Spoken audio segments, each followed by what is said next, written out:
Assalamualaikum warahmatullahi wabarakatuh. Ketemu lagi Ayah Bunda dengan saya di channel Pojok Parenting. Bagaimana kabar Ayah Bunda pada hari ini? Mudah-mudahan dalam kondisi sehat dan terus semangat dalam mendidik serta mengasuh putra-putrinya di rumah. Semoga Ayah Bunda diberikan kesabaran, keikhlasan dalam pengasuhan dan pendidikan anak di rumah. Karena dengan dua hal itu, maka insya Allah putra-putri anak-anak Ayah Bunda di rumah bisa sukses dan menjadi orang yang hebat. Baik Ayah Bunda, pada hari ini saya akan membahas tentang bagaimana melejitkan potensi anak. Bahwa perlu Ayah Bunda ketahui, setiap anak memiliki potensi atau memiliki kemampuan masing-masing yang berbeda. Sebelumnya di video-video sebelumnya saya telah membahas apa saja kemampuan yang dimiliki oleh anak. Tapi sedikit saya ulang sebelum ke bagaimana langkah cara meningkatkan atau melejitkan potensi yang dimiliki oleh anak. Sedikit saya bahas apa saja yang dimiliki oleh setiap anak berkaitan dengan potensi dan kemampuan. Baik, Ayah Bunda, menurut penelitian, menurut Dr. Howard Gardner, bahwa setiap anak, setiap manusia memiliki 8 kecerdasan atau 8 potensi yang dimiliki. Namun di antara 8 itu ada salah satu atau dua yang dominan dimiliki oleh anak potensi tersebut. Sedikit saya bahas. Yang pertama adalah kecerdasan visual spasial, di mana anak dengan memiliki potensi visual spasial ini ditandai misalkan anak senang menggambar, kemudian memiliki daya imajinasi yang tinggi. Dua hal ini bisa menandakan bahwa anak ini memiliki jenis kecerdasan spasial. Nah, ini jadi kalau ada anak yang dia sering berimajinasi, sering berhayal, kemudian dia senang menggambar, artinya anak ini memiliki kecerdasan visual spasial. Kemudian yang kedua, kecerdasan musikal. Ini jelas sekali bahwa musikal ini biasanya anak sering musik. Dia mengekspresikan dan menciptakan sesuatu melalui musik. Para musikus ataupun para artis ataupun musisi itu memiliki kecerdasan di musikal. Kemudian yang ketiga, kecerdasan interpersonal. Anak ini atau anak yang memiliki kecerdasan interpersonal ini biasanya memiliki kelebihan saat berinteraksi dan berhubungan dengan orang lain. Artinya anak ini memiliki kemampuan interaksi yang begitu cepat berhubungan dengan lain atau bersosialisasi, atau ketika dia berada di satu komunitas kelompok baru, dia mudah mencair. Artinya anak ini memiliki kecerdasan interpersonal. Oke, baik Ayah Bunda, yang keempat adalah kecerdasan intrapersonal. Kecerdasan ini biasanya anak memiliki kemampuan lebih untuk memahami dirinya sendiri, memahami apa yang dimiliki kemampuannya, kemudian memahami apa kelemahannya, apa kekuatannya. Nah, ini bisa mengukur diri. Artinya dia memiliki kecerdasan intrapersonal.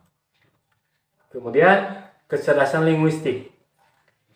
Kecerdasan verbal linguistik biasanya berhubungan erat dengan kemampuan seseorang untuk berbicara serta berkomunikasi, baik lewat berbicara secara face to face ataupun di depan kelompok, di depan banyak orang, ataupun diaktualisasikan melalui menulis. Nah, ini artinya linguistik. Anak ini biasanya nanti bisa menjadi orator, bisa menjadi pendakwah, atau apa saja yang berkaitan dengan kebahasaan, dengan seni gaya berbicara atau seni komunikasi. Kemudian kecerdasan kinestetik. Ini biasanya anak lebih suka gerak tubuh, olah tubuh. Ini kemampuannya di kinestetik. Para atlet, para olahragawan Ini kemampuannya di kinestetik. Selanjutnya adalah kecerdasan naturalis. Nah, anak ini biasanya kecerdasan naturalis ini memiliki ketertarikan yang tinggi terhadap alam. Dia suka outdoor, suka misalkan camping, suka dengan suasana alam, pegunungan, dan yang berkaitan dengan alam. Ini artinya anak memiliki kecerdasan di naturalis. Nah, kemudian itu kecerdasan yang dimiliki oleh anak. Dan yang terakhir adalah kecerdasan logik matematik. Ini biasanya anak berkaitan dengan kemampuan menganalisa, kemudian kemampuan menghitung angka berkaitan dengan matematika, logika. Nah, ini memiliki kecerdasan logik matematik. Baik ayah bunda, itu sekilas 8 kecerdasan yang dimiliki oleh manusia. Namun tidak setiap manusia memiliki atau dominan secara keseluruhan. Ada salah satu atau dua yang lebih dominan. Di sini ayah bunda harus menggali, mencari tahu apa kemampuan, apa potensi yang dimiliki oleh anak ayah bunda. Bagaimana caranya? Di sini ayah bunda harus menggali minat dan bakat. Nah, tadi kecerdasan itu kaitannya dengan bakat. Bakat atau kecerdasan yang dimiliki oleh anak yang 8 tadi itu muncul nanti di bakat. Nah, untuk menstimulusnya ayah bunda harus tahu dulu minat ini nih. Karena antara minat dengan bakat itu harus sejalan, harus sinkron. Saya tahu minat yang diminati oleh anak. Minatnya apa? Sebelum ayah cari tahu minat itu ada 2. Minat yang dipengaruhi oleh faktor eksternal, kemudian minat yang memang datangnya dari dalam secara internal. Yang harus ayah bunda gali itu minat yang sifatnya datang secara internal. Karena minat yang dipengaruhi oleh faktor eksternal itu biasanya tergantung situasi, musim-musiman. Dan minat yang dipengaruhi oleh faktor eksternal itu biasanya tidak ada kaitan dengan bakat yang dimiliki. Contoh misalkan begini, ketika pada musim Piala Dunia, mungkin banyak anak laki-laki yang memiliki minat yang tinggi untuk bermain bola atau memiliki cita-cita ingin menjadi pemain bola. Nah, minat ini biasanya tidak permanen, hanya sementara karena dipengaruhi oleh faktor-faktor eksternal, oleh musim. Pada hari ini musim Piala Dunia, ya anak akan memiliki minat yang tinggi pada sepak bola. Tuh. Kemudian misalkan ada hari ini musim Indonesia Idol. Nah, banyak anak yang berminat ingin jadi penyanyi, padahal tidak memiliki bakat. Artinya itu minat itu dipengaruhi oleh faktor-faktor eksternal yang sifatnya hanya sementara. Yang perlu ayah bunda gali adalah minat yang datangnya secara internal. Itu biasanya berkaitan dengan bakat. Karena bakat dan minat ini ketika bersatu, ketika sinkron, satu arah, satu jalan, maka cita-cita anak itu akan atau kemampuan potensi yang tadi dimiliki oleh anak akan teraktualisasikan dan menjadi satu kesuksesan bagi anak. Tadi minat, kemudian bakat. Apa yang dimaksud dengan bakat? Bakat itu biasanya dasar atau kepandaian atau kecerdasan, kemampuan secara bawaan yang dimiliki sejak lahir. Makanya antara minat dan bakat itu harus sejalan. Jangan sampai minatnya misalkan dia memiliki minat di sepak bola, sementara bakatnya dia di menyanyi, itu sulit untuk dia teraktualisasikan. Baik ayah bunda, sedikit saya bahas tentang bakat. Bakat adalah kemampuan tadi ya, kemampuan bawaan yang memang dibawa sejak lahir. Yang tadi yang kaitannya dengan 8 kecerdasan, potensi yang perlu dikembangkan oleh ayah bunda, perlu dilatih untuk mencapai satu kesuksesan. Kemudian minat itu menurut para ahli bahwa minat adalah gejala psikologis yang menunjukkan pemusatan perhatian terhadap satu objek. Tadi minat, misalkan objeknya nih menyanyi, dia memiliki minat yang tinggi untuk bernyanyi.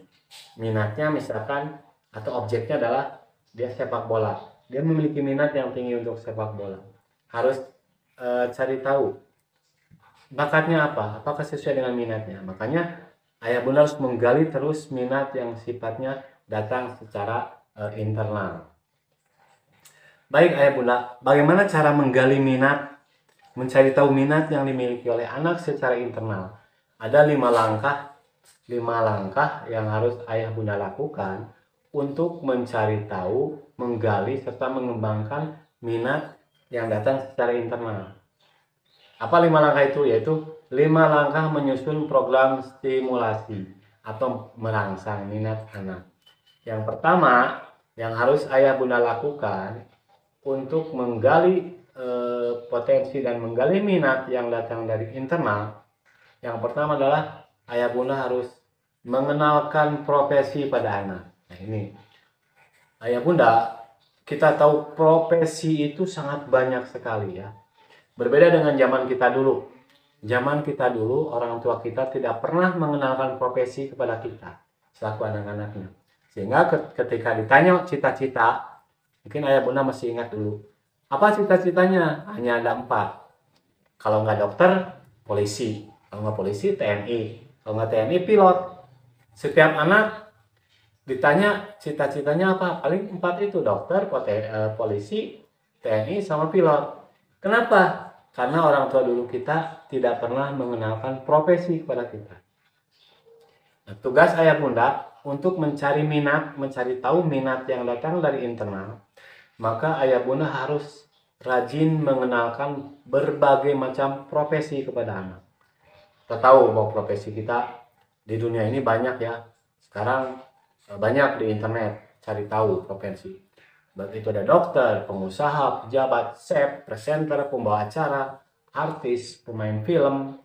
Banyak sekali profesi yang harus dikenalkan kepada anak. Bagaimana cara mengenalkannya? Ya bisa ayah bunda memperlihatkan kepada anak baik melalui gambar. Ini profesi dokter. Dokter pun nanti macam-macam, ada dokter bedah, dokter spesialis kandungan, dokter spesialis kulit, dokter anak, dokter umum dan sebagainya. Ayah bunda mengenalkan. Kemudian misalkan mengenalkan profesi pengusaha. Pengusaha pun banyak spesifikasinya ya. Ada pengusaha tambang, misalkan pengusaha emas, pengusaha macam-macam pengusaha.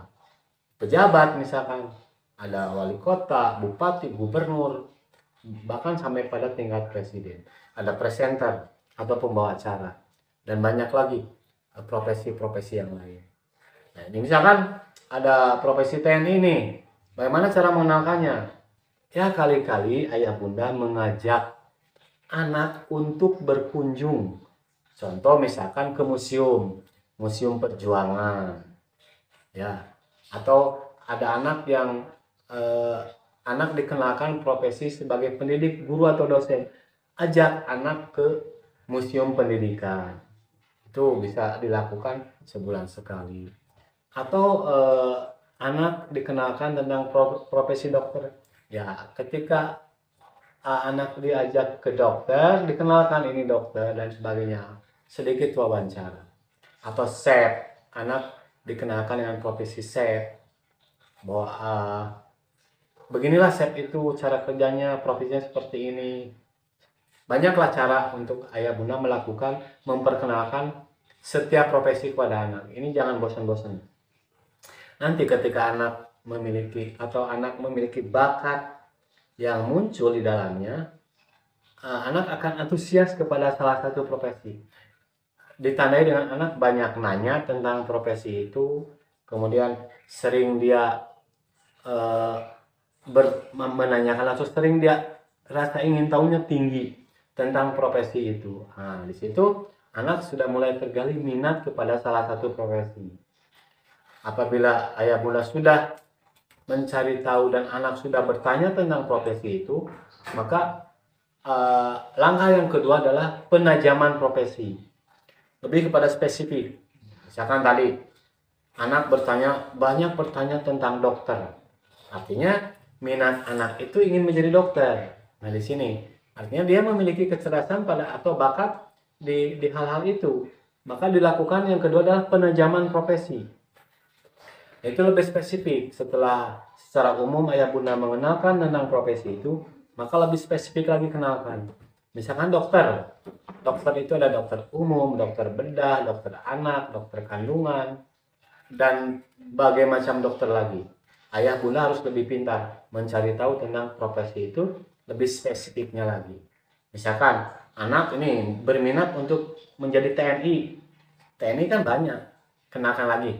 Ada angkatan laut, angkatan udara, angkatan darat, ada polisi. Kemudian di angkatan daratnya ada kavaleri, misalkan ada bagian ini, di kesatuan itu, lebih spesifik lagi. Itu oke ya Ibu. Kemudian yang ketiga adalah rencana program target pencapaian. Jika anak sudah mengarah pada satu profesi, memiliki minat yang tinggi dan antusias yang tinggi terhadap profesi itu, maka ayah bunda membuat satu program target pencapaian. Ini jangka panjang ya, diprogramkan untuk ditumbuhkan. Nah, misalkan anak dia minatnya tinggi terhadap sepak bola. Artinya minatnya tinggi terhadap sepak bola, berarti dia memiliki bakat untuk menjadi olahragawan atau atlet. Maka yang harus ayah bunda lakukan adalah membuat rencana program, dikursuskan atau dileskan. Misalkan dia minatnya ke musik, dileskan. Itu rencana program, langkah yang ketiga. Kemudian langkah yang keempat adalah menyusun dan menyiapkan fasilitas. Bakat anak akan bisa teraktualisasikan, bakat anak akan bisa terwujud ketika ya bunda menyusun dan menyiapkan fasilitas yang dibutuhkan yang berkaitan dengan minat dan bakat anak. Jadi tidak bisa dibiarkan begitu saja. Nah, setelah itu langkah yang terakhir, langkah yang kelima adalah ayah bunda harus menyiapkan dan mengenalkan model dan peran yang berkaitan dengan profesi itu. Misalkan tadi anak ayah bunda memiliki minat dan bakat di sepak bola. Orang tua harus menyiapkan model dan peran pesepak bola dunia ataupun nasional. Kenalkan, baik itu biografinya, cari di internet biografinya, cara berlatihnya bagaimana, sampai detail. Sehingga minat dan bakat anak akan semakin tinggi. Minatnya akan semakin tinggi dan akan mencari tahu bagaimana untuk lebih lanjutnya. Nah itu ayah bunda, mudah-mudahan apa yang tadi saya sampaikan bisa menjadi satu dasar untuk meningkatkan dan melejitkan potensi anak. Jadi ayah bunda, potensi anak itu jangan dibiarkan begitu saja, karena akan terwujud ketika kita tumbuhkan, kita latih, dan kita rawat. Oke, terima kasih. Mudah-mudahan bermanfaat. Sekian. Assalamualaikum warahmatullahi wabarakatuh.